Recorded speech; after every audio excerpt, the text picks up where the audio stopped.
하겠다고 한 일을 정말로 하고 싶지 않을 때조차 해보는 것, 그것이 성공이다.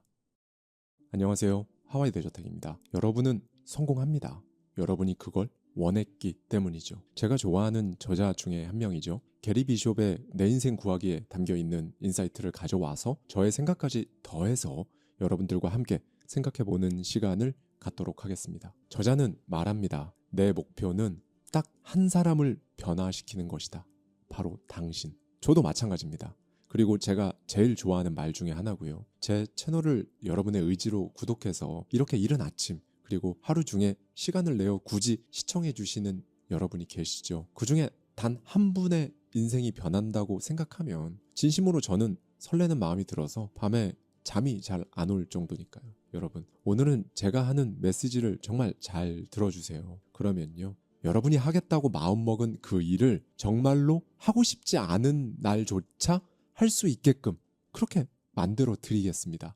일단 이 말씀을 드리고 시작해 볼게요. 모든 건 여러분 탓이에요. 그런데 모든 정답도 여러분이 가지고 있습니다. 우리는 늘 스스로에게 이렇게 질문하거든요. 인생이 왜 이렇지? 분명히 썩 마음에 들지 않는 부분들이 인생 곳곳에 숨어 들어 있죠. 여러분이 그 어떤 노력을 하든 인생의 특정 어떤 영역에서는 불가피함이라는 게 분명히 있어 보입니다. 다시 돌아오는 몸무게, 정말 애써서 기를 쓰고 모아놔도 다시 줄어드는 통장 잔고, 각종 빚, 인간관계, 우리는 생각합니다. 도대체 왜 제대로 된 변화, 눈에 띄는 변화를 확 이루기가 이렇게나 힘들지? 그게 정말 가능하긴 한가? 나라서 못하는 건가? 분명히 돈을 못 버는 건 아니에요. 그런데 여러분이 원하는 수준의 그 부를 이루기가 참 어려워 보이고요. 살 빼는 방법을 모르는 것도 아니잖아요. 그런데도 도대체 왜 그 목표 몸무게를 잠깐 찍고 바로 다시 살 빼기 전으로 돌아가는 건지 알 수가 없습니다. 그렇죠. 이런 식으로 잘 되다가 망했다가 다시 잘 되다가를 계속 반복하는 거예요. 그리고 결국 출발했던 그 자리로 되돌아오면 진짜 그것만큼 허탈한 게 없거든요. 생각해 보세요. 어딘가를 향해 막 걷고 뛰고 넘어지면 다시 일어나서 또 걷고 뛰고 이렇게 막 갔는데 정신 차려보니까 원래 처음 출발했던 곳에 서 있다면 진짜 허탈한 걸 넘어 사람이 미칩니다. 이때 보통 여러분은 스스로에 대해 또 이렇게 말을 하실 거예요. 내 인생은 왜 이러냐. 계속해서 같은 패턴을 반복하고 똑같은 실수를 저지르고 있다는 걸 아는데도 뭘 어떻게 못합니다. 어떻게 해야 되는 건지 감도 안 오고 방법도 잘 모르겠고요. 이 부분에서 이제 사람이 무력해지는 거거든요. 네, 압니다. 제가 보는 댓글만 해도 저번 주엔 정말 아무것도 못하고 웅크리고만 있었다. 오늘 다시 힘을 낸다. 이런 댓글 정말 많이 써주시거든요. 네, 여러분, 사실은요. 여러분은 정말 수백만 가지의 소소하고 정밀한 방법으로 여러분 삶을 스스로 방해하고 있어요. 그런데 이건 여러분만 그런 게 아닙니다. 우리는 원래 내가 내 스스로를 방해하는 자기 방해를 일삼으며 살아가요. 그게 이제 원하는 걸 손에 넣으려고 정말 끊임없이 애쓰는데 자꾸 빠져나가는 느낌으로 느껴지는 거고요. 투자, 영업, 사업, 직장 내 커리어, 다이어트 전부 다 이제 빛이 보이는 듯 하다가도 금세 제자리로 옵니다. 마치 나 자신이라는 뭔가 거대한 덫에 갇혀버린 것 같은 기분이 드실 거예요. 그런데 이걸 설계하고 만들어낸 설계자이자 이 거대한 덫이 무너지지 않도록 지속적으로 잘 관리하고 있는 관리자도 전부 여러분 자신입니다. 자기 방해에 진짜 악랄한 특성이 하나 있는데요. 이제 어떤 돌파구에 가까워졌을 때마다 나타납니다. 그게 실현될 지점에 여러분이 거의 다 왔을 때 불운이나 우연의 일치처럼 보이게 해서 여러분을 넘어지게 하거든요. 그러면서 다시 여러분을 좌절시키죠. 네, 그래서 여러분은 다시 그냥 지금까지 해온 가능성의 범위를 벗어나지 않는 그 생활로 돌아가게 되는 거고요. 그냥 항상 여러분 눈에 확실한 것이라고 생각되는 그 영역에서 계속 왔다 갔다 하면서 살게 만든다는 거예요. 이거 왜 이럴까요? 도대체 이유가 뭘까요? 저자는 아주 정확히 구체적으로 이 이유를 알려주는데요. 인간은 늘 바라던 무언가를 이룬 이후의 삶을 생각하는 대신에 그냥 목표까지 한번 가보는 것에 훨씬 몰두한다라고 말이죠. 그러니까 인간은 목표를 이룬 뒤에 삶을 살아가며 얻는 보상들보다 일단 그 목표를 이루러 가는 그 자체에 훨씬 끌린다는 거예요. 그래서 여러분, 뭔가를 이룬 이후에 이제 저 상태에서 행복하게 잘 살면 될 것 같은데 꼭 스스로 이상한 행동을 자처해서 다시 자기 파괴의 길을 걷는 사람들이 있잖아요. 그게 다 이유가 있었던 거죠. 자기 스스로도 모르게 목표를 이루기까지의 그 투쟁을 매일 치르기 위해 다시 내 세팅값을 원래대로 돌려놓는 수순을 밟는 겁니다. 누가요? 여러분 자신이요. 아니, 정확히는 여러분의 잠재의식이 그렇게 하고 있는 거예요. 네, 여러분. 여러분이 진정으로 원하는 그 목표가 가령 100억 자산가가 되는 거라면요. 여러분의 잠재의식이 진심으로 100억을 만든 이후의 그 삶에 대해 진심으로 여러분 것이라 생각하고 그걸 계획하고 있는지, 아니면 그건 생각 못하고 그저 100억을 만들기 위한 그 과정에 집중해서 여러분을 방해하면서 이 과정만 계속 되풀이하도록 만들고 있는 건 아닌지 한번 체크해 보셔야 해요. 굳이 필요 없는데 여러분의 잠재의식이 뭔가를 만들어내서 할 일을 만들고 그 과정이 짜릿하다고 느끼게 만들어서 목표로 가는 그 과정 자체만 계속 하고 싶게 만들고 이러고 있을 수 있다는 거죠. 저자는 말합니다. 행복해지기를 바라며 평생을 보낸다면 바로 그것 때문에 당신은 끊임없이 불행한 상태에서 시작할 수밖에 없다. 네, 우리는 이 투쟁의 과정 끝에 얻어내는 상상해왔던 완벽한 해피엔딩, 그날의 그 영광에 도달하려고 애쓰며 살아가잖아요. 네, 여기에 함정이 있어요. 해피엔딩, 우리가 악순환을 계속 되풀이하는 이유가 바로 이겁니다. 그날의 영광, 그 이후 삶에 대해서 생각을 하지 않아요. 생각을 해본 적도 없고요. 그러면 이제 그날의 영광을 계속 되풀이하기 위한 무한 굴레에 빠지는 거거든요. 네, 여러분. 그래서 더 긴 시나리오를 써야 합니다. 언젠가 저의 친한 지인이 저에게 이렇게 물었어요. 이제 책도 나오고 여기저기 출연도 많이 잡혔네. 그때가 엄청 기대되지 않아? 네, 정말로 솔직히 저는 기대되지 않습니다. 기대를 하면요, 저는 그날의 영광에 빠져서 또 일정 수준의 영역에 머물러 앞으로 나아가지 못할 거거든요. 제가 생각하는 인생의 시나리오는 훨씬 길고 그 과정에서 책을 쓰고 어딘가에 출연하는 것, 그러니까 그냥 이건 너무 당연한 것, 당연한 하나의 과정, 당연히 거쳐가야 할 풍경인 거죠. 제가 지금도 매일 생생히 보는 저의 인생 시나리오는 훨씬 길고 넓게 펼쳐져 있습니다. 여러분도 마찬가지로 이렇게 해보세요. 잠시 심호흡을 하고 두 가지 질문을 해보시는 거예요.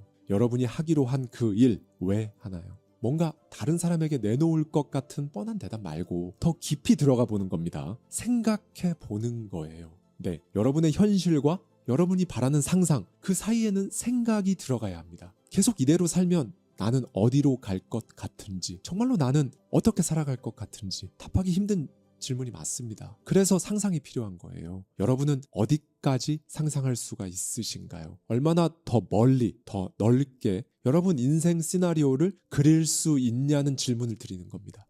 이렇게 파고 들어가야 순간순간 계속 찾아오는 자기 방해의 덫에서 벗어날 수가 있으니까요. 여러분이 진짜 바라는 건 정말 반짝 100억 한번 찍어본 영광이 아니잖아요. 잠깐 며칠 동안 어떤 중요한 일이 있었거나 바디 프로필을 찍어야 한다거나 건강검진을 앞두고 있었거나 그런 이유로 몸무게를 줄이고 당 수치를 낮춘 여러분이 원하는 거, 그 잠깐 동안의 영광이 아니잖아요. 그것들은 그저 여러분의 긴 인생 시나리오에서 하나의 과정일 뿐이고, 이 과정이 왜 필요하고 여러분한테 그게 왜 당연한지를 여러분 상상으로 그릴 수 있어야 해요. 이건 하면 좋습니다 라고 말씀드리는 게 아니라 정말 꼭 필요하다고 말씀드리는 거고요. 매번 말씀드리지만 돈 한 푼 들지 않고요. 시간도 정말 하루 중 잠깐이면 됩니다. 체력 소모도 없고요. 스트레스도 받지 않아요. 오히려 하지 않는 게 인생에 있어서 엄청난 손해고 낭비인 겁니다. 여기서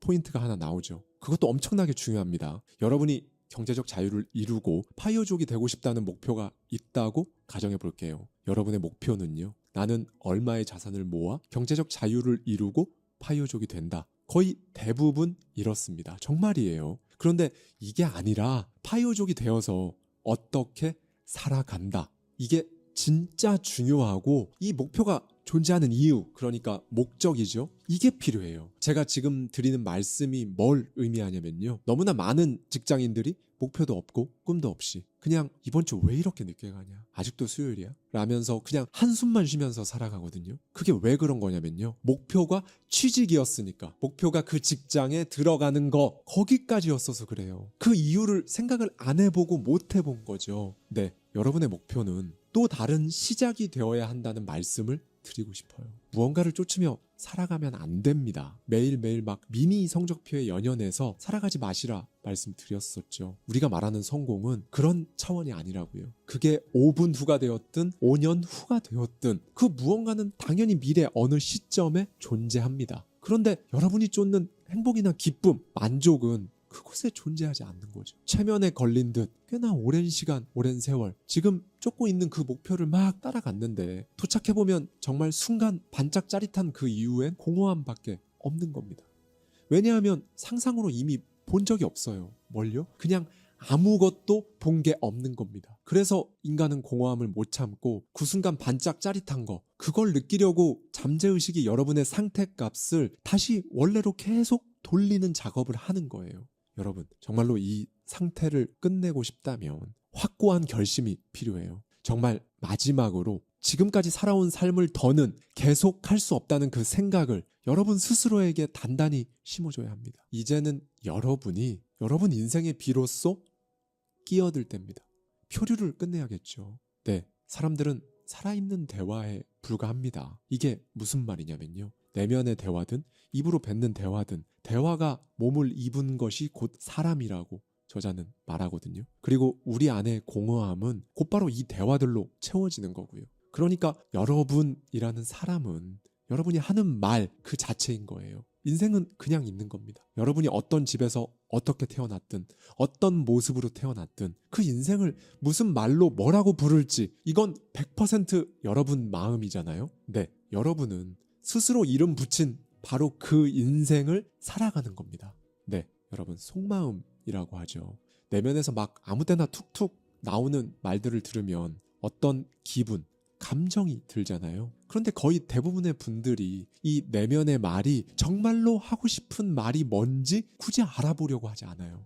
진짜 내가 꼭 해낸다. 그렇게 한번 살아보자 라고 말하면서 그 목표가 진짜 가능한가? 혹은 내가 진짜 바라는 게 맞나? 하는 아주 작은 그 목소리를 외면한다는 거죠. 못 들은 척합니다. 그럴 게 아니라 도대체 내가 왜 나한테 이런 식으로 말하는지 파헤쳐 봐야 되는 거거든요. 이렇게 모른 척하는 건 죽은 바퀴벌레를 그냥 발로 툭 차서 소파 밑으로 넣어버리는 거랑 똑같아요. 그러지 말고 이제 여기서 여러분이 반드시 끼어들어야 합니다. 왜 그런 생각을 하는데? 도대체 뭐가 문제냐고.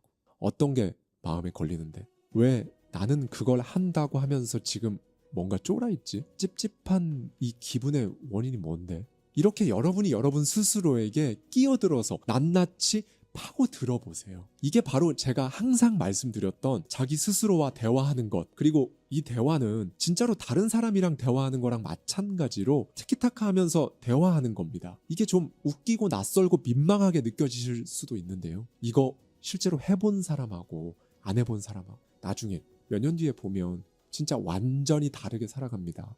왜냐고요? 내 스스로와 하는 이 내면의 대화가 이게 마인드셋이거든요. 이게 마인드셋의 출발이니까 그래요. 출발을 해야 어디든 도착할 거잖아요. 그렇죠? 지금 오늘의 월요일이 예전이랑 별반 다를 바 없이 느껴지신다면 어제 저녁에 여러분이 내일의 나도 똑같을 거다라고 예측했기 때문입니다. 이런 예측들 때문에 우리는 정말로 쳇바퀴 삶 사는 거고요. 네, 우리는 보통 무언가를 예측하고 결론을 냅니다. 이게 원시 시대에 살던 인간을 살아남게 했죠. 그런데 본능이라는 이유만으로 인간의 본능이라니까 어쩔 수 없지. 그냥 계속 이러고 있으면 안 되잖아요. 이놈의 예측 때문에 여러분이 할 수 있었지만 하지 못한 것들이 얼마나 많은가요? 우리는 그러니까 사람은 진짜 재밌고 어렵고 막 그렇죠. 안전하고 예측 가능한 삶을 원하는데 거기에 만족 못하고 또 모험을 원하고 짜릿함을 추구하잖아요. 인간은 이런 것들이 다 교차하는 그 지점에 존재합니다. 삶을 예측해서 안전한 상태를 유지하고 싶으면서도 더 나은 삶, 더 많은 부를 가져다 줄 수 있는 새로운 것들의 갈증을 느끼니까요. 그런데 이제 리스크가 있는 판단을 최소화하고 실패, 진짜 변화하게 되면 나타날 혼란과 불확실성, 고통을 억누르고 싶어 하니까 결국 이렇게 안전이 늘 이깁니다. 그래서 계속 되풀이되는 거고요. 그리고 우리는 이걸 삶이라고 부릅니다. 이게 우리가 그냥 퉁쳐서 말하는 삶을 인수분해한 일종의 적나라한 모습이에요. 네, 우리는 이 사실을 이렇게 명확하게 인식하지 않으니까 자기 방해라는 덫에 계속 걸리고 결국 내 인생은 왜 이러냐 라고 생각만 하며 살아갑니다. 이게 삶이고 사는 게 다 이렇다. 인생 참 어렵다. 이러면서요. 그런데 여러분, 이걸 꼭 기억해 주셨으면 좋겠습니다. 이 쳇바퀴 같은 굴레를 진심으로 끝내고 새로운 삶을 살고 싶다면, 완전히 다른 결과를 보고 싶다면 여러분이 위험을 감수해야 합니다. 짜릿하고 짧은 영광을 되풀이하는 그런 수준의 결심이 아니라요. 내 인생 시나리오를 진지하게 들여다보고 직면해야 합니다. 여러분의 인생, 여러분의 잠재의식을요. 제가 늘 드리는 말씀 한 번 더 하면서 오늘 영상 마무리하겠습니다. 인생을 진짜 바꾸려면 한 번도 생각해 본 적 없는 것들을 해야 합니다. 이렇게 마음만 먹으신다면 여러분은 진짜로 하기 싫은 날에도 여러분이 해야 할 것들을 하는 그런 사람이 되어 있으실 거예요.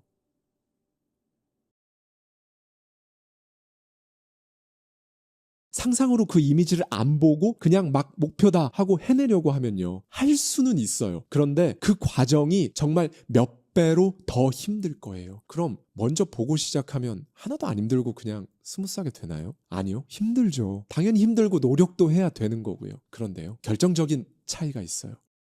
이제는 진짜 스스로를 망치는 자기 방해를 벗어던지고 진짜 나를 인정하고 받아들이고 나아가는 그 과정으로 여러분이 가실 수 있게 만드는 게 오늘 영상 저의 목표입니다. 어제부터 게리 비숍의 내 인생 구하기에 담겨있는 인사이트를 가져와서 제 생각을 보태서 말씀드리고 있죠. 도대체 진짜 변하려면, 인생 바꾸려면 어떻게 해야 하는 건지에 대해 말씀드릴 건데요. 오늘은 좀 특별히 저자의 생각보다는 거의 대부분 저의 생각을 좀 많이 말씀드리고자 합니다. 네, 여러분 생각해보면 우리는 늘 나중을 쫓습니다. 그렇죠? 나중에 있을 내 자산, 나중에 운동도 좀 하고 잘 챙길 내 건강, 나중에 더 좋아질 관계, 이 모든 것들을 위해 일단 여기에서 출발을 해요. 지금 여기는 당연히 익숙한 곳이잖아요. 익숙한 곳에서 익숙한 경험으로 스무스하게 시작하는 건 좋아요. 그런데 결국 익숙한 것들로 끝납니다. 그러면 이제 기다리고 있는 건 뭔가요? 어제랑 뭐 거의 똑같은 익숙한 오늘이죠.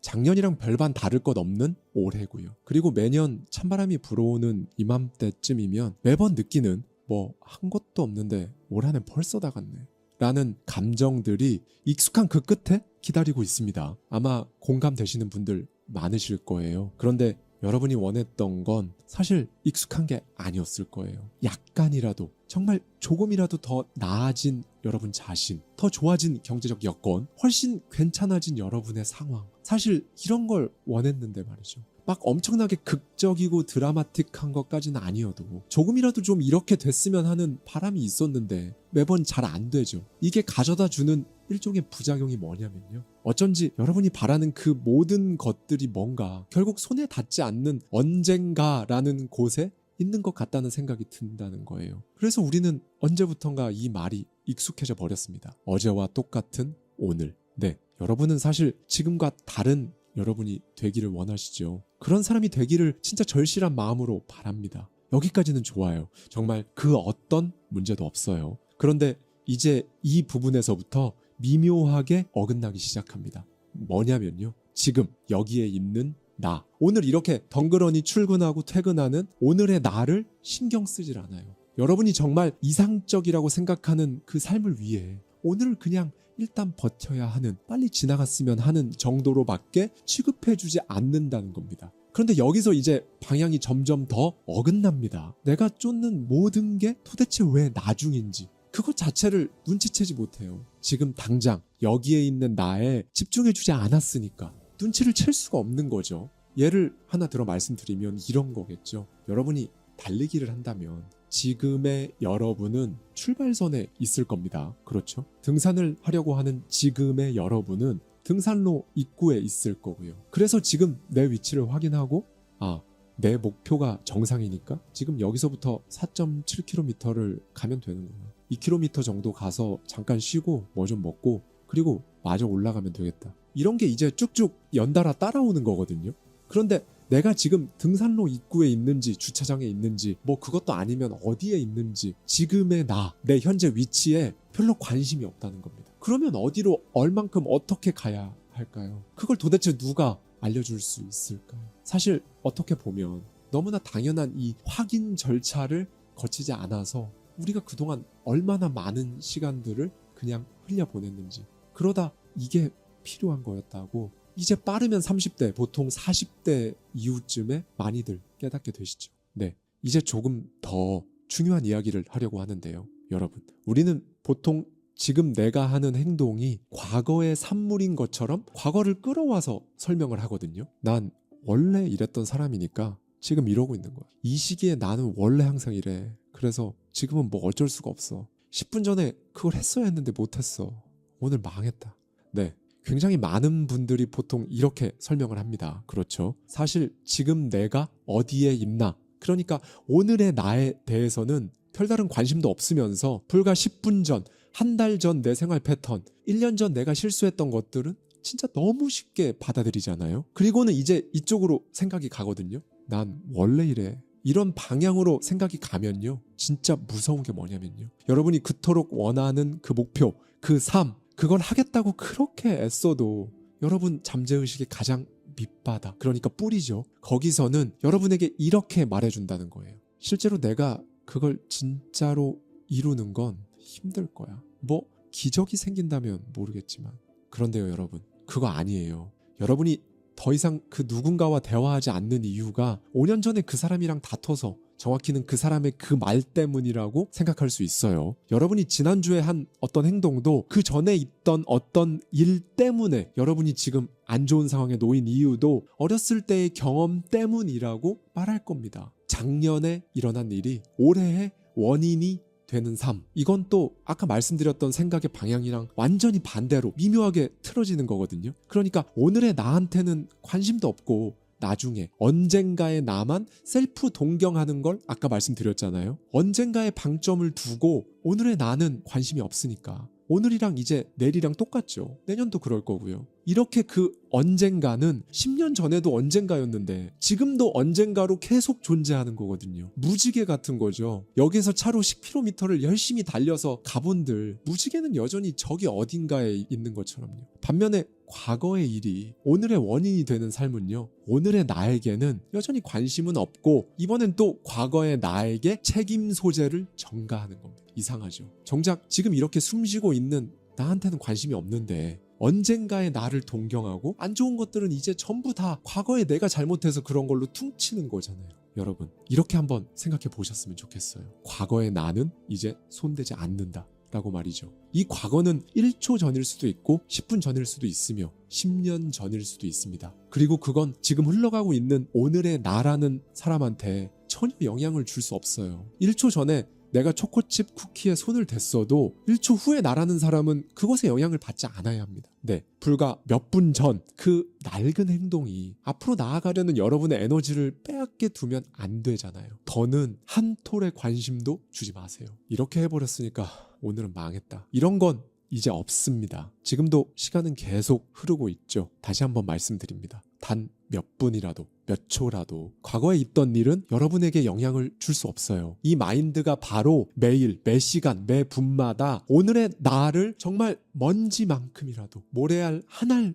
알만큼이라도 더 성장하게 만드는 마인드입니다. 중간 정리 한번 해볼까요? 오늘의 나에게 관심을 두세요. 언젠가의 나를 막연히 동경만 할 필요도 없고요. 단 1초 전의 내 모습에도 연연하지 않는 것, 그저 배울 것, 그리고 바꿔갈 것들만 취하고 오늘 해야 할 것들을 그냥 하는 것, 이게 진짜 변화예요. 언젠가의 나를 동경만 하면요, 오늘의 나는 너무 초라하거든요. 오늘도 버텨야 되고요. 그런데 버틴다고 생각하면 사람은 그리 오래 버틸 수가 없어요. 여러분, 오늘의 경험 자체가 보상이다 라고 생각해 보십시오. 뭐가 마음에 안 드는 상황이나 스스로의 모습이 마땅치 않아도 과거의 나를 소환해서 책임 추궁하지 마시고요. 여러분이 원하는 삶 분명히 있으시잖아요. 그걸 위해 이렇게 제 영상도 보고 책도 보고 누구한테도 물어보고 그 분야 찾아보고 공부하고 움직이고 그렇게 하시잖아요. 그렇죠? 그런 걸 하고 있는 오늘의 나, 오늘의 여러분에게 관심을 두고 집중하면요. 여러분이 원하는 삶, 그거 저절로 끌려오는 겁니다. 여러분이 그 미래로 끌려가는 거예요. 20세기 건축가이자 발명가 버크민스터 풀러는 말했습니다. 기존의 현실과 싸워서는 아무것도 바꿀 수 없다. 무언가를 바꾸고 싶다면 새로운 모델을 만들어서 기존 모델을 한물 간 것으로 만들어라. 이 모델은 여러분 자체를 의미하는 게 아니에요. 기존의 낡은 모델은요, 여러분이 1초 전에 했던 그 낡은 행동을 가리킵니다. 그 행동은 새로운 행동으로 대체하면 되는 거고요. 네, 이제 완전히 새로운 쪽으로 여러분의 방향을 전환해줄 시스템을 만들 겁니다. 여러분이 걸어가는 방향을 바꾸는 거예요. 과거에 내렸던 닻을 미래로 보내는 거죠. 이제 거꾸로 한번 해볼 겁니다. 완전히 새로운 방식으로 세상을 살아갈 거예요. 끝에서부터 시작하는 삶을 살 겁니다. 여러분은 지금 여러분의 경제 사정에 만족하시나요? 소득이라는 건요, 인간이 하는 자기 방해에 제일 영향을 많이 받거든요. 그러니까 마지막에 있는 이미지, 그 그림을 상상해 보세요. 하루에 딱 5분, 아니 1분이라도 시간을 내보세요. 그냥 가만히 눈을 감고 최대한 선명하게, 세심하게 그 상상 속 이미지를 한번 자세히 보십시오. 여러분의 경제 사정은 어떤 모습인가요? 여러분이 본 그 이미지 그대로 여러분은 이미 있는 미래가 있는 그 방향으로 가는 겁니다. 막 미래에 도달하려고 투쟁한다는 느낌보다는요, 그냥 자연스럽게 그리고 진짜 당연하게 그 미래로 이끌려가는 삶을 산다고 여러분 스스로 속마음으로 시간 날 때마다 말하는 겁니다. 여러분 스스로에게 말해주세요. 잠재의식을 여러분 안에 있는 또 다른 사람이라고 생각해 보시고요. 계속 말해준다고 생각하세요. 스펀지입니다. 여러분이 계속 말해주는 그 어떤 액체든 물감이든 그대로 다 흡수할 거예요. 여러분의 그 잠재의식은요. 미켈란젤로의 다비드상은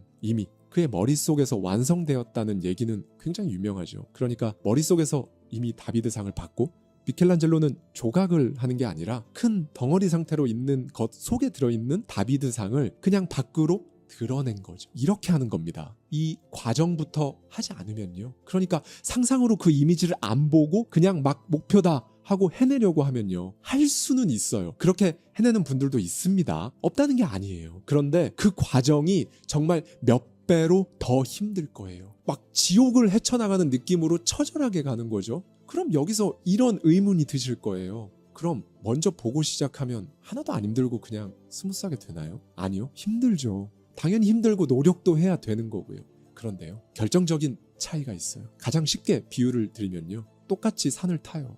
산을 올라가는데 군대에서 행군하는 거랑 등산을 너무 좋아해서 주말에 새벽부터 눈이 저절로 번쩍 떠져서 산행하는 걸 생각하시면 확 와닿으실 거예요. 행군, 등산 둘 다 정확히 산을 오르는 거거든요. 등산을 아무리 좋아해도 올라갈 때 힘들잖아요. 그런데 힘들다는 걸 느끼는 그 마인드가 완전히 다르죠. 한 명은 행군을 하면서 버티고 있고요. 다른 한 명은 그 힘든 경험 자체가 보상일 겁니다. 그렇죠? 네, 여러분. 우리가 하려는 변화는 지금까지 해왔던 자기 방해로부터 완전히 방향을 트는 작업이에요. 여기서 제가 작업이라고 하니까 좀 귀찮고 대단한 것처럼 느껴지실지 모르겠지만 그렇지도 않아요. 미켈란젤로가 자기 머릿속 조각상이 현실로 드러날 때까지 미래에서부터 현재로 내려오면서 조각한 것처럼 한 조각 한 조각 드러나기만을 기다리며 작업을 하는 그 마인드, 이겁니다.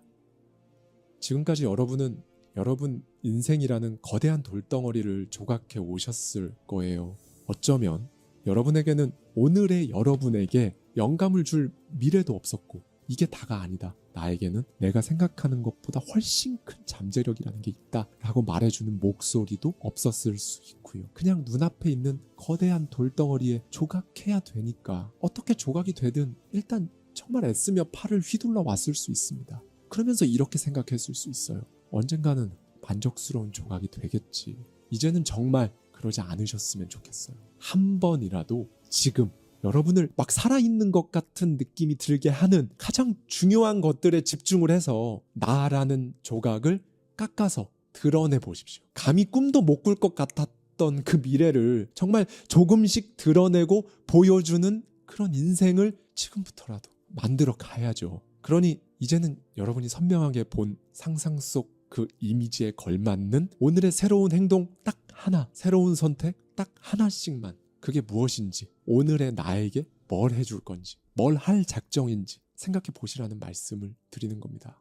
네, 여러분, 늘 말씀드리지만 내 자신을 의심하지 않을 때, 내가 정말로 선명하게 본 그 이미지를 조각하고 있다고 믿을 때 비로소 가능한 변화들이 있거든요. 여러분이 조각하고자 하는 이미지가 있고 그걸 위해 오늘의 여러분은 하나씩 해 나아갈 겁니다. 기존에 하던 익숙한 것들 말고 조금씩, 그리고 하나씩 안 하던 행동을 하고 해본 적 없던 걸 하고 그렇게 가는 거죠. 그런데 그러다가 생각했던 대로, 계획대로 안 되고 꼬이고 또 그럴 거예요. 그때 여러분은 이제 선택을 하시는 겁니다. 바로 이때요. 과거를 소환하지 말고 미래에 끌려가는 걸 선택하셔야 해요. 그 선택을 하는 방법도 말씀드릴게요. 이미 존재하는 여러분의 미래에 걸맞는 행동을 해야겠다고 생각하고 선택하는 겁니다. 네, 망하는 날도 있을 수 있죠. 그런데 그럴 때조차 여러분이 진정으로 바라는 그 미래만 생각해서 결정하는 겁니다. 한번 해보세요. 정말 훨씬 단순해집니다. 더 쉬워져요. 여러분의 미래는 지금 여러분에게 뭘 하라고 하고 있나요? 답이 뭐가 되었든 그냥 하는 겁니다. 이렇게 생각하는 분들 계실 수 있을 것 같아요. 뭘 하기엔 나이가 너무 많아서, 이미 이게 머리랑 몸에 굳어버려서 그동안 너무 많이 망해서 뭘 새로 하기가 진짜 겁난다. 아니요, 여러분은 나이가 너무 많거나 몸과 머리가 굳지 않았습니다. 과거에 여러분이 망쳐버린 날은 그저 낡은 행동이고요, 새로운 행동이라는 신모델로 교체하면 그만입니다. 무엇보다 이걸 꼭 기억해 주세요. 망쳐버린 날들은 여러분을 규정할 수 없습니다. 그냥 어디에 살고 싶은지, 어디에 살고 있는지 그것만 그려서 여러분의 다비드상이 지금 여러분에게 뭘 어떻게 하라고 하는지만 자각하면 됩니다. 자각하는 방법은 여러분 혼자 조용히 눈을 감고 보는 거고요. 시도해보고 가슴 떨려도 보고 밀어붙여도 보고 죽기 전까지 삶을 살아볼 기회, 그거 가져야죠. 두 손에 꼭 잡고 가져가십시오. 굉장히 유한합니다. 우리 인생을 말하는 건데요. 진짜 훅 가잖아요. 올 한 해도 정말 또 훅 갔죠. 그러니 가지세요. 여기저기 다른 사람의 인생을 관찰하고 그것을 닮아가는데 힘 빼지 마시고요. 정면을 바라보세요. 늘 되고 싶었던 진짜 여러분이 되셔야 합니다. 내가 뭐까지 할 수 있는지, 나란 사람이 뭐까지 해볼 수 있는지 깨닫는 데 필요한 일을 지금 당장 하십시오. 미래는 이미 거기 있습니다. 여러분은 오늘 뭘 하시겠습니까? 생각을 다스리지 못하는 삶은 죽은 겁니다. 다시 한번 말씀드릴게요. 생각을 다스리는 것보다 더 우선시 되어야 하는 일은 없습니다. 오늘은 성공 철학의 그야말로 거장이죠. 무려 19세기에서 20세기 초반에 걸쳐 활동했던, 많은 이들에게 인생 철학의 아버지라고 불렸던 제임스 알렌의 나를 바꾸면 모든 것이 변한다에 녹아있는 인사이트를 가져와서요, 저의 생각까지 더해서 평온할수록 더 크게 성공한다는 이야기를 나눠보겠습니다. 우리가 인생을 살다 보면요, 아니 이 정도의 일이 일어나는 걸 이걸 귀뜸조차 안 해준다고? 라고 원망도 할 법한 사건 사고들 많이 일어나잖아요. 도저히 일어나면 안 될 것 같은 일들을 겪으면서 우리는 불안과 공포로 전전긍긍하게 됩니다. 운명이 모든 노력을 비웃으면서 성공을 방해하는 것 같죠. 네, 이런 경험이 반복되면 이제 나는 한없이 부족하고 뭔가 불가사의한 힘 아래에 놓여 있다는 확신마저 들게 됩니다. 이렇듯 우리가 운명이라고 말하는 것들은 행복을 가져다 주기도 하지만 끝없는 밑바닥으로 나를 추락시키기도 하고요. 그래서 정말 오래전부터 시인이나 철학자들은요, 이 운명이란 것에 대해서 아주 객관적으로 해석하고 표현하려고 애썼어요. 가령 셰익스피어의 작품들은요, 주인공들이 자신의 비극적인 운명을 예감하고 받아들임으로써 운명에 지배될 수밖에 없는 그 상황으로 자신을 몰고 가거든요. 사람들은 자기 힘으로 어쩌지 못하는 힘에 농락당하는 경험을 계속 거듭하면서 결과는 하늘에 맡긴다라는 말로 스스로를 합리화합니다. 그런데 저자 제임스 알렌과 저의 생각은 달라요. 어느 한편에선 운명을 거스를 수 없는 것이라고 보겠죠. 그런데 또 어느 한편에서는 얼마든지 자신의 의지로 삶의 방식을 선택하고 개척해 나갈 수 있다고 보거든요. 내 삶은 내가 만든다. 이 주장은요, 결국 원인과 결과, 이것에 대해 낱낱이 인수분해를 해봐야 진짜 명확히 알 수 있을 겁니다. 즉, 운명을 가르는 어떠한 결과에는요, 반드시 원인이 있다는 겁니다. 그리고 그 원인은요, 인간의 자유의지로 선택할 수 있다는 거죠. 결과는 이제 이 원인에 따른 아주 자연스러운, 말 그대로 결과인 겁니다. 우리는 이 원인과 결과를 모르고 그냥 일어난 일을 뭉뚱그려서 운명이다 라고 퉁치잖아요. 그런데 파헤쳐 보면 아니라는 거죠. 대체로 내가 하는 행동은 나라는 사람의 기질과 성격을 표현한 결과입니다. 이 기질과 성격은요, 태어날 때부터 어느 정도 특정지어져 있기 때문에 우리는 보통 인생의 결과를 타고난 운명 때문으로 돌리는 일이 가능한 걸지도 모르겠어요. 그런데 중요한 건요, 이런 방식으로 생각하잖아요. 그러면 우리의 자유의지는 아무 의미가 없어져요. 행동에 책임지려고 하는 사고방식이 아니죠. 네, 우리는 반드시 가장 먼저 내가 내 행동에 책임을 져야 한다. 나의 결과값은 내가 선택한 어떤 원인 때문이다라는 사실을 항상 이 속에 지니고 있어야 인생 바꿀 수 있습니다. 만약 여러분이 여러분의 운명 그리고 성격이 사는 동안 절대 변하지 않는다는 강한 신념을 가지고 있으면요, 사실 아무것도 노력할 필요 없어요. 이 부분에 대해 저자는 이런 가르침을 주는데요. 그나마 다행스럽게도 나를 표출하는 내면에는 성장 쪽으로 진화하는 속성이 있다. 내 인생을 마주하는 자세는 내면의 기질과 성격이 행동이라는 형태로 표출된 결과다. 행동이 운명이라는 결과를 가져온다. 그리고 그 행동을 실행에 옮기는 주체는 바로 나다. 그 행동에는 내가 키워온 기질, 그리고 성격의 특성을 드러내는 생각과 사고가 전부 들어있다. 결국 내 행동 패턴을 변화시키는 힘은 외부에 있는 것이 아니라 바로 나에게 있다. 그러므로 행동을 실행에 옮겨 나감으로써 내면의 특성도 바꿀 수 있는 것이다. 네, 여러분. 여러분의 사고와 감정은 씨앗입니다. 마음에 뿌리면 그대로 자라는 거죠. 그래서 우리는 최선의 씨앗을 심어야 하는 거예요. 우리 눈에 저 사람은 진짜 좋은 씨앗을 뿌렸네 싶은 사람이 보인다고 할게요. 과연 그럴까요? 지금 그 사람도 과거에는 잘못된 판단으로 후회, 실망이 점철된 길을 걸었을 수 있어요. 모든 인생은 시간의 흐름 속에서 변하잖아요. 마치 잘 자라던 식물이 죽고 죽어가던 식물이 살아나는 것처럼요. 비록 지금 여러분 시기가 불은 앞에 딱 놓여 있는 것 같아도 지금 최선의 씨앗을 뿌리면 결국 최선이란 결과를 수확하게 됩니다. 그러니 아무래할 필요가 하나도 없어요. 그저 인생에서 일어나는 진짜 모든 일은 각자의 내면이 그대로 반영된 결과라는 것, 여기에는 한치의 오차도 없고 인생의 단순한 계산의 문제라고 생각하시면 됩니다. 이 내면을 잘 성숙시켜 온 사람은요, 어떤 사람을 원망할 시간에 상황을 극복하고 새로운 흐름을 만들어내기에 바빠요. 이게 바로 정신적 성장이고 평온입니다. 그리고 이렇게 평온할수록 여러분에게 원하는 건 더 빠르게 찾아옵니다. 그런데 이 평온한 내면을 유지하는데도 결국 에너지가 필요하거든요. 그래서 현명한 사람들은 자신이 이용 가능한 에너지가 무한하지 않다는 걸 압니다. 셀프 컨트롤을 적극적으로 배우려고 하는 이유죠. 이 셀프 컨트롤을 못하면요, 뭐 아무리 돈 많아도 여유라고는 진짜 하나도 찾아볼 수 없는 사람이 되잖아요. 위기를 재료로 써서 상황을 타개하는 길은 셀프 컨트롤 5단계에 있다고 저자 제임스 알렌은 강조합니다. 네, 일단 내 상태를 깨닫는 것부터 출발하십시오. 셀프 컨트롤이 익숙하지 않은 상태라면요, 사람은 정말 중구난방 일관성 없는 사고와 생각, 욕구나 감정한테 막 휘둘리고 있다는 걸 알 수 있거든요.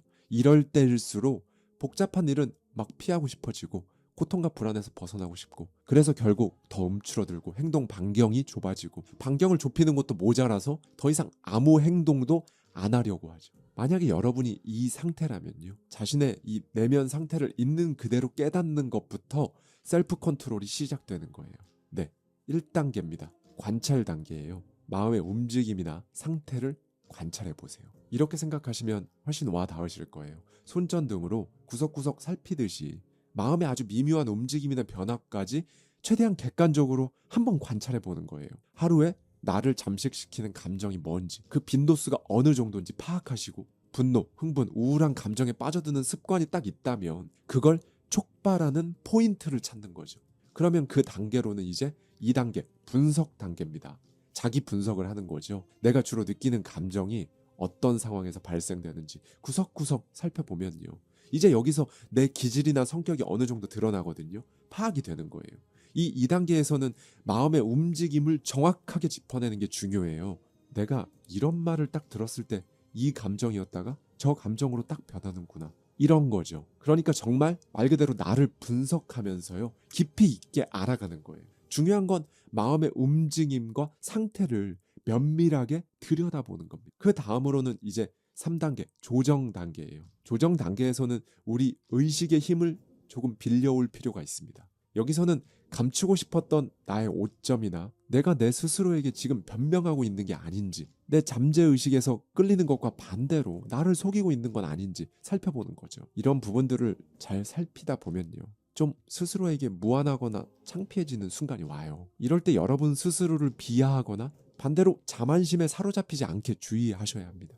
그리고 가장 중요한 작업이 하나 있어요. 내가 나를 속이고 있었다는 부분들을 잘 꺼내서요. 내 잠재의식이 바라는 내 진짜 인생, 내 태도와 내 의식을 일치시켜야 합니다. 이게 바로 조정이에요.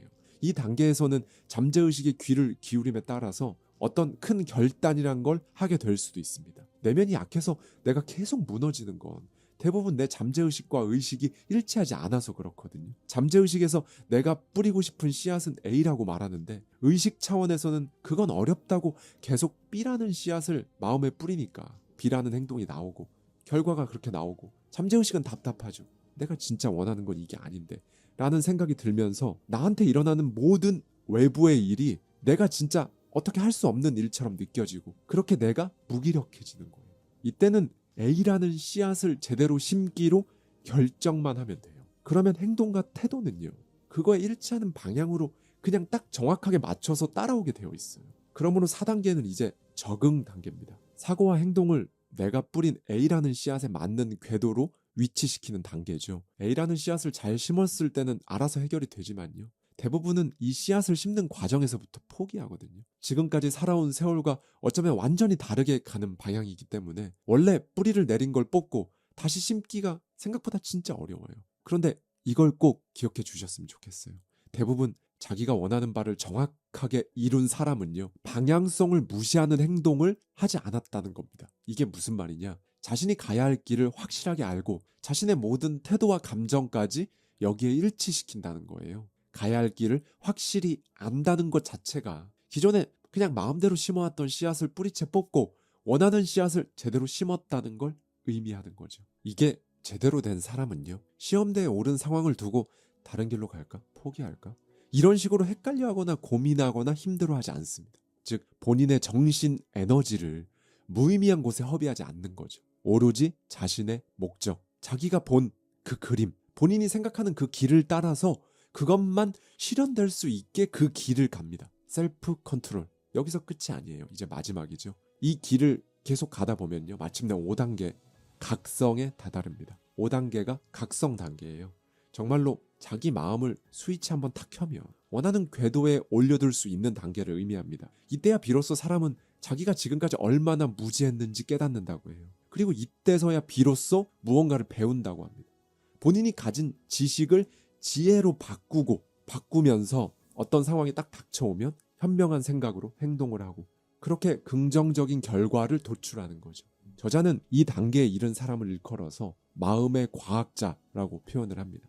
네, 여러분 중요한 건요. 이 마음, 생각 이걸 다스릴 줄 알아야 우리는 원하는 걸 이뤄냅니다. 왜 그럴까요? 원인과 결과는 정확하기 때문이죠. 여기에는 인내심도 필요해요. 만약에 여러분이 지금 계속 일어나는 온갖 문제들과 견딜 수 없는 어떤 것 때문에 계속 힘들고 괴로워하고 또 좌절하고 포기하고 계속 반복한다면요. 오늘 말씀드린 셀프 컨트롤 이 5단계 이걸 꼭 기억해 주셨으면 좋겠어요. 이것부터 해야 결국 원하는 생각을 할 수가 있고 그래야 행동이 나오고 일치성이 생기고 비슷한 것들을 끌어들여서 그때서야 어떤 상황에 막 휘둘리고 지배되지 않는 거거든요. 그러니까 모든 에너지를요. 생각, 마음, 정신 이걸 다스리는 것에만 써도 그건 괜찮아요. 다른 데 힘 빼지 말고 이거부터 하는 겁니다. 저자는 이렇게까지 표현을 합니다. 마음을 다스리지 못하면 죽은 것이나 마찬가지다. 네, 여러분, 인생에 우연이라는 게 존재할까요? 인생에 원인과 결과라는 절대적인 법칙이 있다는 거죠. 네, 여러분, 저자 제임스 알렌은 인생에는 우연이라는 건 존재하지 않는다고 해요. 인생에는 우연이 아니라 원인과 결과라는 절대적인 법칙이 있다는 거죠. 사람은 그 법칙에 따라 항상 있어야 할 장소에 있게 되고 맞이해야 할 상황을 맞게 되고 만나야 할 사람을 만나게 됩니다. 사람은요. 지금까지 생각해온 일의 결과가 좋든 싫든 내가 심기로 한 그 씨앗, 신념, 그 생각에 가장 잘 어울리는 환경에 살고 있다는 거죠. 네, 여러분. 그러니 우리는 현명해져야 합니다. 현명하다는 건 뭘까요? 아는 게 많은 거, 과묵한 거? 이런 눈에 보여지는 것에 대한 설명은요. 현명하다로 표현될 수가 없어요. 마음을, 생각을 잘 다스리는 것, 잘 다스린다는 것, 내가 원하는 방향으로 일관성을 가지고 궤도를 조정할 수 있다는 것, 이게 바로 현명한 겁니다. 생각을 다스리지 못하는 삶은 죽은 겁니다. 다시 한번 말씀드릴게요. 생각을 다스리는 것보다 더 우선시 되어야 하는 일은 없습니다. 지금 여러분이 힘들다면, 어딘가 휩쓸려서 운명을 탓하고 있다면 당장 생각부터, 마음부터 제대로 잡아주세요. 생각도 습관입니다, 여러분. 이 특성은요, 보통 천부적으로 막 타고나는 것으로 치부되거든요. 그런데 인생에 영향을 끼치는 모든 기질과 성격은요, 생각과 행동의 결합으로 나타난 것들이라는 거죠. 그리고 이건 의지력으로 무조건 바꿀 수 있어요. 저만 봐도 저의 5년 전과 비교하면 이 정도면 사람이 DNA까지 달라진 거 아닌가 싶어요.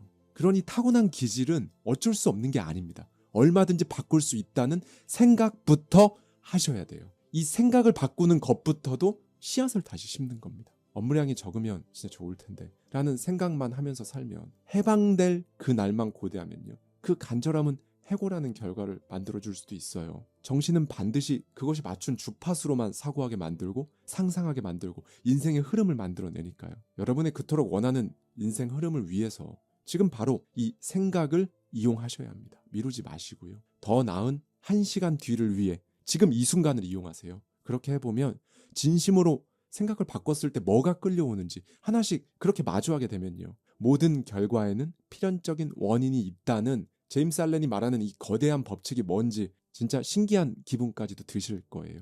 네, 여러분. 저자 제임스 알렌은 이 부분에서 우리에게 이런 가르침을 줍니다. 일단 원인을 선택하면 결과는 바꿀 수 있다. 인생은 단순한 계산의 문제이다. 인간에게는 행동의 결과를 조작할 능력은 없다. 행동의 질이 결과의 질과 내용을 결정한다. 이 법칙을 완벽하게 소화하라.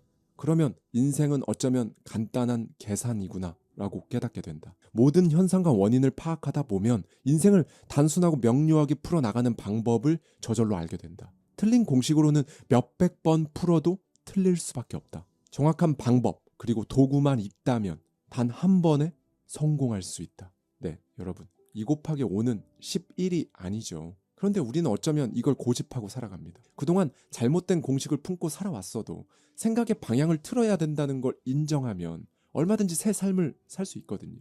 한 장의 천 있잖아요. 그 천은 시실과 날실의 완벽한 조화라고 해요. 한 장의 천을 진짜 자세히 들여다보면요, 미세하게 시실과 날실이 정교하게 교차하면서 한 장의 완벽한 천이 완성되는 거거든요. 인생도 한 장의 천과 같다고 합니다. 시실과 날실은요, 개인의 생각과 사고를 표현하는 생활 방식인 거죠. 인생도 모든 것들이 제 몫을 다하면서 이렇게 조화를 이룰 때 결국 아름다운 모습, 이렇게 딱 나타날 수 있다는 걸 우리는 알고 가야 할 겁니다. 날실이 꼬여 있거나 시실이 너무 엉성해도 결국 촘촘한 천은 만들어지지 않거든요. 질이 안 좋은 실로 천을 짜봤자 좋을 리가 없잖아요. 멋대로 사고하고 무책임한 행동이라는 실로 짠 인생이 결코 아름다울 리 없죠. 내 사고와 행동은 날실과 시실이 되어 내가 입을 그 옷을 만드는 겁니다.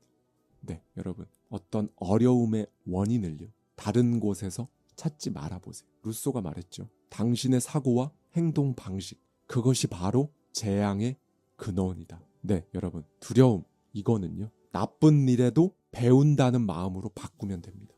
만약 나쁜 일이 나타났잖아요. 그것으로부터 무언가를 배울 필요가 있기 때문에 나타났다고 생각해 보세요. 마음속을 끊임없이 들여다보고 분석하세요. 그러면 이 나쁜 일이 도대체 왜 일어났는지, 내 내면에서 그걸 딱 찾는 순간이 올 겁니다. 그리고 나서 이제 그 원인을 없애려고 노력할 때 우리는 진짜 생애 처음으로 내가 배웠구나 라고 말할 수 있습니다. 사람은 자기 자신을 건축한다. 견고하고 아름다운 집을 지으려면 나약한 사고를 책임감 넘치는 사고로 바꿔야 한다. 자재의 질이 떨어지면 결국 피해를 보는 것은 나뿐이다. 여러분, 성공한 사람들을 보면 신기하게 이게 없는 사람은 단 한 명도 없어요. 이건 진짜 단 한 명의 예외도 없습니다. 그게 뭐냐면요, 셀프 규칙이에요. 이걸 보통 규율이라고 하죠. 자기 스스로 내가 오늘은, 이번 주는 이거 무조건 30분 동안 한다, 아니면 절대 안 한다, 이런 셀프 규칙이 있다는 거죠. 이 셀프 규칙이 이제 한 달이 되고 몇 달, 몇 년이 되면서 성공하는 길로 가는 거고요. 그래서 오늘은 이걸 한번 제대로 파보려고 하는데요. 셀프 규칙을 만들어 놓고 그걸 지키면 벌어지는 삶이라는 주제로 이야기를 나눠보겠습니다. 여러분께서 많이 좋아해 주신 제임스 알렌의 저서죠. 나를 바꾸면 모든 것이 변한다에 담겨있는 인사이트에 저의 생각까지 더해서 말씀드리도록 할게요. 일단 결론을 먼저 말씀드리자면요, 우리는 내가 나를 믿고 갈 수 있는 단단한 그 마음을 만들 겁니다. 내가 나를 믿는다. 이거 진짜 말처럼 쉽지 않거든요. 그런데 성공이라는 건 결국 이 단단한 마음 안에서 바깥으로 튀어나오는 거고요. 그러면 쉽지 않은 정도가 아니라 어려워도 해야죠. 돈 한 푼도 안 드는데 망설일 이유조차 없습니다. 사실 이 단단한 마음을 만들려면요, 가장 먼저 그럴 의지가 필요하고요. 그리고 이 의지는요, 여러분 스스로가 셀프로 만든 하루의 규칙과 맞물려서 여러분을 단단하게 만들어주는 거예요. 네, 여러분. 오늘의 키워드는 이겁니다. 의지 더하기 규칙은 단단한 마음. 오늘 말씀드릴 주제에서는 어떻게 보면 의지가 시작이자 끝이라고 볼 수 있어요. 살면서 어쩌면 매일 듣잖아요. 의지의 문제다. 의지가 있다, 없다. 나는 왜 이렇게 의지가 없나? 이런 식으로 다른 사람에게 듣던지 내 스스로에게 말하던지 우리는 거의 매일 이 의지라는 단어랑 싸웁니다. 진짜 고군분투하는 거죠. 그래서 저자는 이 의지를 부스트해 줄 수 있는 7가지 규칙을 소개하는데요. 이 7가지 규칙은 뒤쪽에서 하나씩 말씀드리도록 하고요. 무엇보다 이 규칙은 매일 해야 돼요. 지금부터 하나씩 말씀드리겠습니다. 어려운 거 하나도 없으니까요. 각각의 규칙마다 어떤 의미가 있는지, 여러분에게 어떻게 다가오는지, 정말 필요한 건지 스스로 생각해 보시면 좋을 것 같습니다. 네, 여러분. 보통 일시적인 기분이나 충동에 휩싸여서 그날 하루 망하는 건요, 셀프 규칙이 없어서 그래요. 셀프 규칙은 생각보다 엄청난 위력을 발휘하거든요. 만약 여러분이 대학생인데 오늘 기분도 안 좋고 의욕도 없고 뭔가 우울하고 그래서 수업 들을 마음이 안 생긴다. 오늘 강의는 안 듣고 친구랑 술 한잔 해야겠다. 그런데 이 사람에게 이번 학기는 무슨 일이 있어도 결석하지 않는다라는 셀프 규칙이 있었다면 어땠을까요? 그게 아니면 하루 단위로 그날 해야 할 일은 무슨 일이 있어도 일단 한다라는 규칙이 있었다면요. 네, 이 의지랑 규칙이라는 건요, 서로 톱니바퀴처럼 맞물려서 돌아가는 거예요. 그러면서 여러분의 하루가 망하지 않게 하는 힘이 되어줍니다. 보다 정확히 말씀드리면 하루를 마치고 잠들기 전 딱 누웠을 때 뿌듯한 마음이 느껴지는 하루, 그런 하루가 될 수 있게 도와주는 거죠. 그러다 어느 순간 벼랑간 나 좀 강해졌다 라는 느낌을 받게 되는 거고요. 그러니까 아무것도 안 하면서 나는 강인하다 라고 말하는 것보다는요, 내가 만든 그 규칙을 내가 지키려고 하는 의지를 보인다는 것에 여러분 스스로 감탄하게 되는 겁니다. 이렇게 가면 이제 그 규칙은 더 이상 규칙이 아니라 습관이 되죠. 그러니까 의식적으로 하던 것을 무의식적으로, 즉 잠재의식이 대신하고 있는 순간을 딱 발견했을 때, 이때 내가 나를 믿는 힘이 생기는 겁니다. 보통 새해가 되면 새해 다짐을 막 하죠. 올해는 진짜 의지가 있다 하고 만다, 이렇게 생각했는데 따뜻한 봄이 올 때쯤 문득 생각해보면 되게 까마득한 먼 과거처럼 느껴지면서 그런 생각을 했었다는 사실조차 거의 다 까먹거든요. 이런 경험은 대부분 있으실 거예요. 그 의지 다 어디 갔나요? 왜 흐물흐물 사라져 버렸을까요? 새해 다짐을 하며 여러분 안에서 생겼던 그 의지력, 목표는요, 전부 나는 나를 컨트롤할 수 있다는 자신감이 있어야 흐물흐물 사라지지 않고 힘을 갖는 겁니다. 네, 무엇보다 내가 만든 규칙을 지키고 있는 나에게 감탄하는 것, 이게 왜 필요하냐면요, 결정, 즉 판단 능력을 키우기 위해 필요해요. 요즘 사람들이 뭘 먹을지, 어떤 옷을 살지부터 시작해서 집은 어디가 좋을지, 내가 만나기에 누가 더 나을지, 삶의 거의 대부분의 영역에서 다른 사람 말을 듣고 싶어 하거든요. 물론 사회생활 하면서 당연히 다른 사람들 의견 반영해서 가야 하는 부분들이 있죠. 그런데 지금 말씀드리는 요점은 그게 아니에요. 내가 판단을 자꾸 안 하려고 하면요, 당연히 판단 능력은 점점 감소합니다. 그렇게 판단 미숙으로 다른 사람에게 기대는 습관이 생기고요. 이러면 소위 말하는 정신력이 망가져요. 정신력이 망가진다는 건 내가 나를 믿지 못하는 상태라는 의미고요. 그렇게 되면 내 목표, 내 성공, 이런 거 다 뭔가 내 거 아닌 것 같은 이상한 상태가 되는 겁니다. 저자는 이 부분에서 굉장히 강하게 말해주는데요. 결국 성공이란 건 선택지 중에서 나에게 유리한 판단을 내리는 힘, 여기에서 나오는 것이다 라고 말이죠. 그런데 사람이 뭐 AI처럼 확률 모델을 탑재한 것도 아니고요. 어떻게 늘 유리한 판단만 하겠어요. 그렇죠. 그런데 지금은 그렇게 못해도 우리는 나에게 유리한 판단을 하게끔 그 확률을 조금씩, 그러다 점점 빨리 높여갈 수는 있잖아요. 그리고 이 판단력을 기를 때 무조건 사소한 것부터 내가 결정하고 그 결과를 내가 딱 받아들이는 태도가 필요하고요. 이렇게 능동적인 인생 태도는 그냥 나오는 게 아니에요. 내가 나를 믿는 힘, 정말 단단한 이 정신력에서만 나올 수 있습니다. 지금 제가 계속 파고 들어가고 있죠. 마지막으로 이 단단한 정신력은요, 오로지 하루를 내 규칙, 내 의지대로 꾸려가는 것에서 나오는 겁니다. 그 하루들이 쌓여서 여러분의 정신력이 되고 성공이 되는 거예요. 제가 말씀드린 이 일련의 과정들이 머리로는 알겠는데 뭔가 굉장히 막연하고 막막하시죠. 그래서 이제 저자가 말해주는 7가지 규칙을 여러분 하루에 적용해서 꾸려가는 겁니다. 1. 가장 먼저 여러분의 약점을 캐치하고 이 약점을 무기력하게 만들어버리세요. 2. 서서히 좋은 습관을 늘려갑니다. 3. 그 어떤 것이든 궁금한 게 생기면 신속하게 행동해보세요. 4. 그리고 그것에 집중하는 겁니다. 5.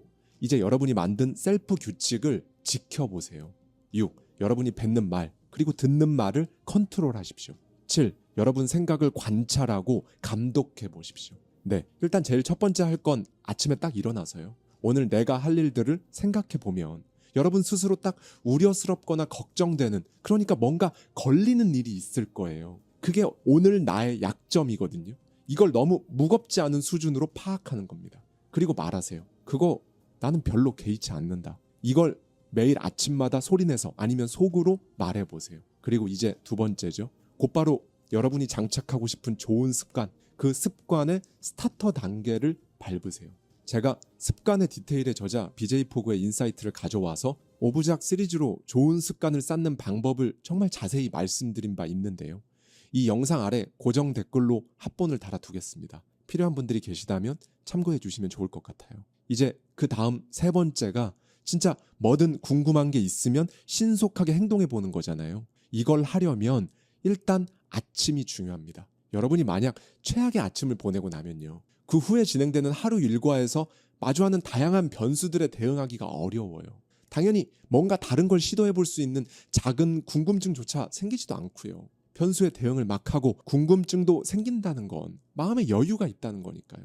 특히 아침에는 사람을 각성 상태로 만들어주는 코르티솔 호르몬 수치가 높거든요. 쉽게 말씀드리면 이때 정신이 제일 예리하다는 거죠. 그래서 이때를 딱 기회로 삼아서 뭐라도 셀프 규칙 하나라도 지키면서 아침부터 해냈다는 좋은 감정 하나를 심어야 하는 겁니다.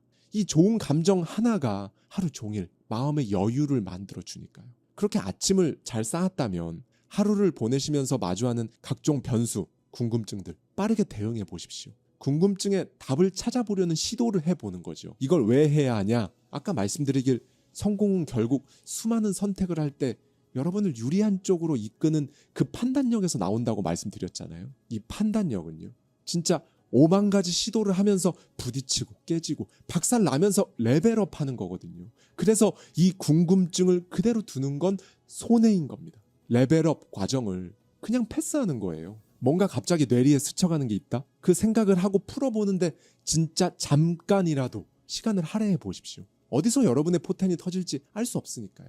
그리고 무엇보다 이게 바로 네 번째 규칙인 몰입입니다.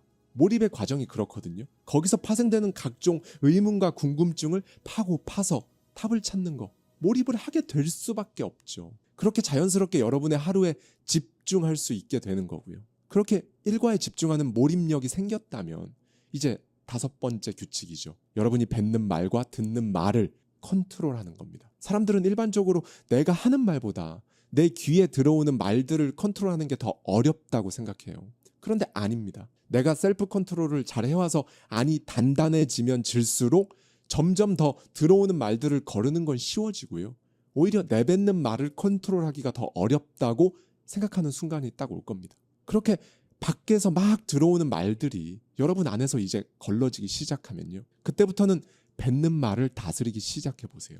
생각 없이 뱉는 말, 경솔한 표현, 이런 것들 말고 찰나의 순간에 조금 더 신중한 단어를 선택하는 거죠. 네, 이제 마지막 7번째 규칙입니다. 여러분, 잠자리에 들기 전에요. 내가 오늘 내 생각을 잘 컨트롤했나? 감정적으로 대응한 게 있었나? 이렇게 다듬는 시간을 가지는 겁니다. 오늘 별로였다면 내일은 생각을 어떻게 관리 감독할 건지 생각도 해보고요. 하루를 이렇게 마무리한다는 건요. 저는 개인적으로 진짜 이게 바로 완벽한 하루의 마무리가 아닐까 생각합니다. 결국 행동을 일으키는 생각, 그걸 컨트롤, 그러니까 관리 감독하는 게 우리의 궁극적인 목표고 이게 바로 정신력이니까요. 네, 제가 제임스 알렌의 인사이트를 가져와서 여러분 스스로 만들어 볼 수 있는 셀프 규칙 7개를 말씀드렸는데요. 이렇게 7개의 규칙으로 하루를 여러분이 운전해 보십시오. 7개. 이거 너무 많아서 아직은 벅차다 하시면 한 가지부터 시작해서 차츰 늘려가 보시는 것도 얼마든지 좋습니다. 일단은 이 규칙을 따르다 보면요. 분명히 어떤 미묘한 변화가 생기고 평소에 안 들던 생각도 들 거거든요. 그럼 그때 이제 여러분의 기질, 여러분의 인생 컨셉에 맞는 나만의 다른 규칙들을 이 위에 쌓아 나가면 되는 거예요. 이 셀프 규칙이 여러분의 의지, 목표를 잘하게 해줄 겁니다. 여러분, 제가 이 말을 너무 많이 드려서 댓글이나 더 마인드 홈페이지에 보면 이제 우리 구독자님들은 완전히 익숙해지신 것 같은데요. 먼지 같은 성공, 여기에도 그대로 적용됩니다. 큰 변화는 하찮아 보일 정도로 작은 규칙을 지키는 것부터 시작하는 거니까요. 이 부분에서 저자는 이렇게 말합니다. 세계적으로 위대한 사건도, 각 인생의 중대사도 가만히 들여다보면 작은 일들이 겹치고 쌓여서 이루어진 것임을 알게 된다. 이 사실만 깨달으면 아무리 크고 위대한 완전함도 사소한 부분들이 쌓이고 겹쳐 이루어진 것임을 이해할 수 있다. 작은 부분에서의 완전함이 전체의 완전함을 만든다. 사람들은 대체로 사소한 일쯤은 대충 해서 넘기는 오류를 범하고 있음을 알 수 있다. 오직 큰 부분만 중시하고 그곳에만 집중하기 때문이다. 아무리 크고 중대한 일이라도 자세히 따져보면 사소하고 작은 일들이 모여 이루어진 것이다. 무언가를 구축하기 위해서는 단 한 가지라도 소홀히 여겨서는 안 된다. 불 속에 손을 집어넣으면 화상을 입죠. 이건 뭐 지극히 당연하고 단순합니다. 그리고 저자에 따르면 이 당연한 공식은 우리 마음에도 똑같이 적용된다고 해요. 저자의 말을 한 번 더 들어보시죠. 무분별한 감정에서 벗어나라. 사고의 벽돌 조각이 모여 마음을 구축한다. 몸이 세포로 구성되고 집이 벽돌과 시멘트로 지어지듯 마음은 사고의 조각이 모여 구성된다. 성격은 집을 개조하고 중축하듯 늘 새로운 생각과 사고, 습관을 받아들이면서 구축의 과정을 거친다.